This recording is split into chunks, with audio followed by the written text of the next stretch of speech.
Does offshoring actually make accounting firms more profitable? Some firms call offshoring or outsourcing a necessity. Others say it's a competitive advantage. But today we want to go one step deeper.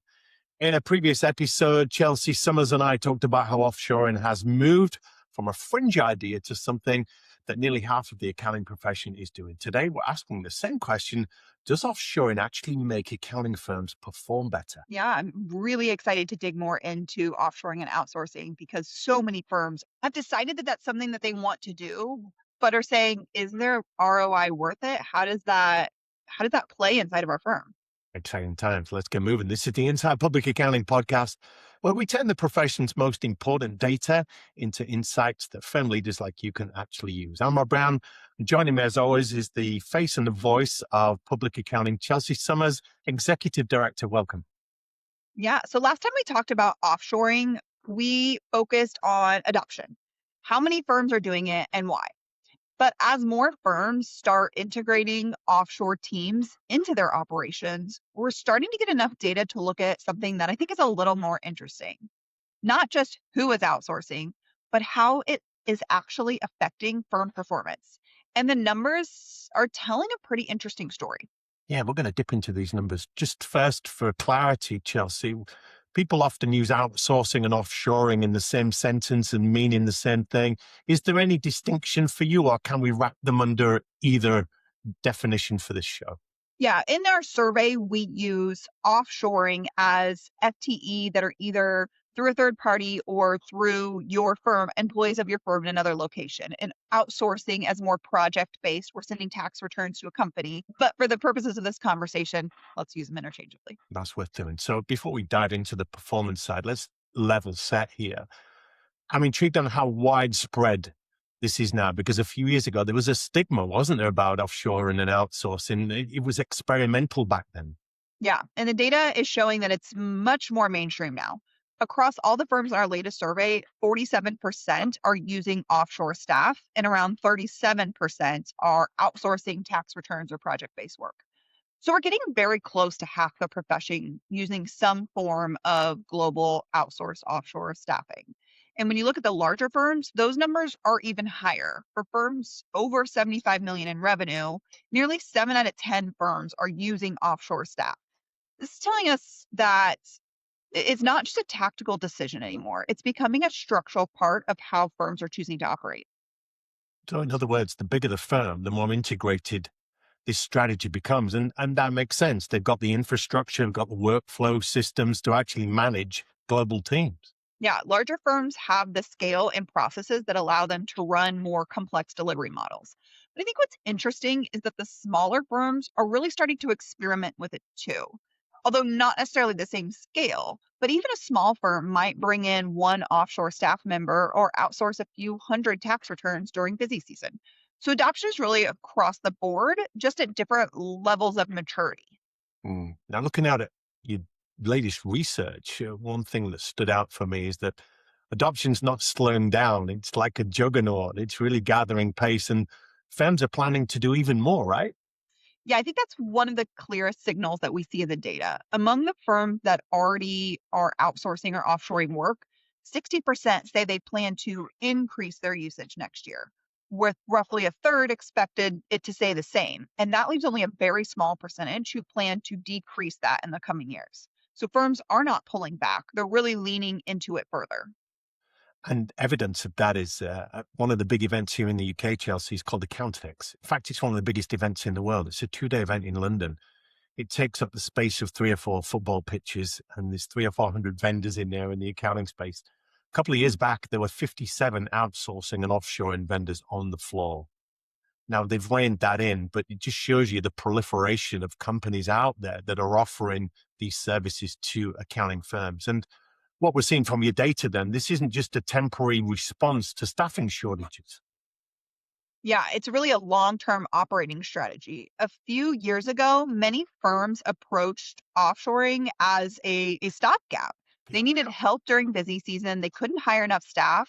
So they started to experiment with outsourcing. And now the conversation has shifted. Firms are designing their operating models that assume offshore capacity is part of their team. So let's hit performance, because firms often assume all this outsourcing, offshoring is going to save them a ton of money. But what do the numbers actually show? Yeah, so I think it's pretty interesting, the data on the outcomes. When we compare firms that use offshore staff with those that don't, there are some differences. And the first is organic growth. So firms that use offshore staff report about 8.1% organic growth versus the firms that don't at 7.5. So firms with an offshore strategy are growing slightly faster. Well, that's not a huge gap, but it's certainly noticeable. Sure, it's not huge, but I'm sure that firms would prefer the 8% growth over the 7% growth. Absolutely. But the more interesting metric is in partner income. Firms using offshore staff report an average net income per partner of 792,000. Firms that don't offshore are closer to 728. So 792 versus 728. That's a meaningful profitability difference. As a former high school math teacher, I can tell you that that is more significant. But I'm sensing there's a twist in your data here because productivity numbers are telling a slightly different story. You do. When we are looking at revenue per FTE or revenue per full-time equivalent, the firms that offshore actually come in a little lower. Offshore firms are around 220,000 per FTE, while firms that don't offshore are closer to 249,000 per FTE. We know many of you listen to this podcast on the go, driving to work, working out, even doing chores. Now you can get CPE credit for that time. With Earmark, you can earn free NASBA-approved CPE for listening to the Inside Public Accounting podcast. After you listen to an episode, take a quiz, and your certificate will be ready. Earmark has courses for everyone in your firm, from staff to partners. Get started today at earmark.app or download the free app on the App Store. And we touched on this in a previous episode on revenue per full-time employee, which is one of the great metrics you value, I know. And it sounds counterintuitive, doesn't it? Why would productivity be lower if profitability is higher? Yeah, so the revenue per FTE is lower, and it's what we would expect. When firms add offshore teams, they increase their headcount. Those Mm. additional team members often handle high volume compliance work, which expands their capacity. But it can temporarily dilute the revenue per employee metric. So firms might have more people generating more total revenue, but the average per person drops slightly. Which means the traditional productivity metric might need to evolve.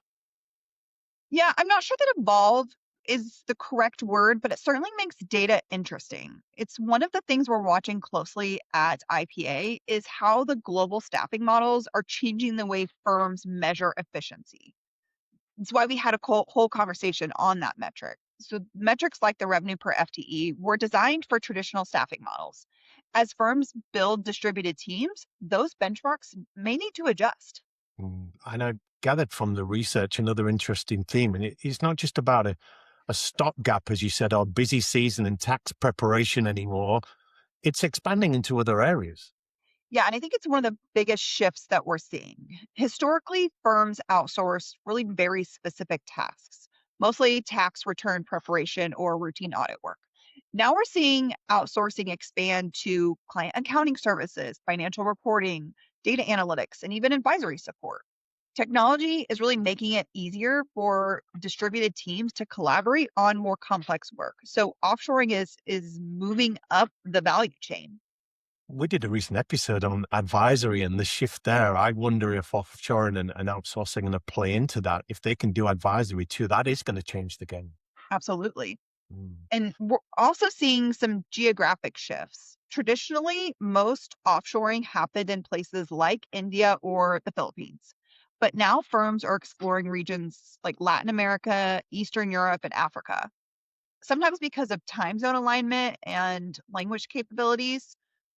For example, Latin America allows firms to work in almost the same time zone as the United States, which can make collaboration a lot easier. Definitely global teams are shifting their approach now to support a lot more than compliance. So put yourself in the shoes of a managing partner, Chelsea, watching, listening to this. What should they be thinking? Because clearly firms are approaching this in different ways. Yeah, we tend to see three broad approaches. First, some firms treat outsourcing as tactical. They use it primarily during busy season. In the second bucket, we see some firms build permanent offshore teams that support their compliance work year round.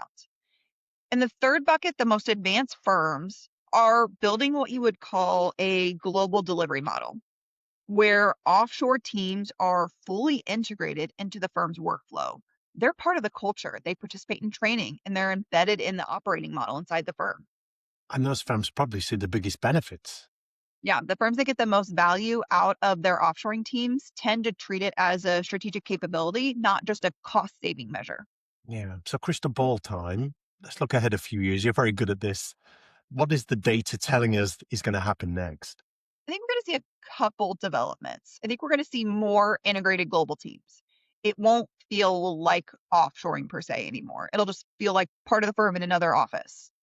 Then, second, I think offshore professionals will move into more specialized roles. They're not just going to be doing compliance work, but as advisory grows, they're going to support that with the analytics and consulting. And I think the last thing I see is that firms will start to rethink their performance metrics because global staffing models are going to change the economics of how the firms are operating. I'm just thinking, Chelsea, one of your values that you speak about a lot in your personal branding and you speak in is transparency in firms. Do you feel it's important for firms to be transparent with their clients about how they're using offshoring and outsourcing? Yeah. And I think there was a lot of fear initially when firms started doing it that, oh, when we tell our firms they're not going to want to do it and they're going to, move to somebody else. But I think the percentage of firms or the percentage of clients that have an issue with that is so minimal and really the adoption is so high. We live in a very global environment right now and everybody is used to the work kind of crossing between borders. So I think it was much less of a concern than firms feared it might have been. Yeah. So today's takeaway is that offshoring isn't just about saving money, it's about capacity, scalability, strategy, competitive advantage. Yeah, I think the real advantage isn't whether a firm outsources their work. It's really how thoughtfully they integrate it into their operating model. So the firms that figure that out are going to have the advantage in the years ahead. Yeah, great insights as always. Thank you, Chelsea. And thank you to our wonderful and growing audience here. If you're listening, I want to share how your firm is approaching offshoring. We would love to hear from you. You can reach out through the Inside Public Accounting website. And if you enjoyed today's conversation, please share the episode with your colleagues and share the love. Thanks, Rob. We look forward to the next one.